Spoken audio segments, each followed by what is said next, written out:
Kmieni filgħodu fil-bidu ta' ġimgħa ġdida, il-Prim Ministru Robert Abela reġa' sebaħ f'Marina di Ragusa wara li qasam lejn Pozzallo bil-katamaran.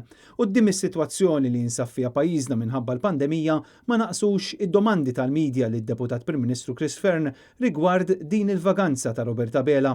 Viżibilment skomdu, Fearn ma xtaqx iwieġeb dwar il-mawra tal-Prim Ministru fi Sqallija. Forsi tista' tikkonferma jekk il-Prim Ministru hux vera qiegħed Sqallija fuq holiday u jekk vera ma taħsibx li għandu jkun hawnhekk meta tikkonsidra l-kritika li qala dwar li sifer ma waqt żmien tant sfidi. Binqas tweġiba tiegħek dwar il-Prim Ministru qed naħseb qed tikkonferma li reġa' Sqallija tigawdu l-vaganzi, taħseb li din hija azzjoni responsabbli min-naħa tiegħu f'dan il-mument delikat u jekk Sqallija mhix fl-amber list.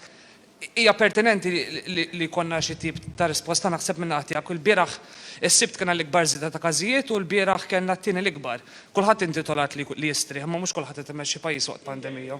Mela, u paċenzja, illi issaqsuni l-istess mistoqsija 4 darbiet, l-istess risposta jkollkom ġifieri aħna m'għandniex hu paċenzja ħan li nżommu l-affarijiet fuq il-COVID. Sqallija u l-Prim Ministru diġà saqsewili u sem nerġa' nirrepeti l-risposta għaliha. Ma weġibx lanqas jekk huwiex qed jaħdem bit-teleworking minn Ragusa stess.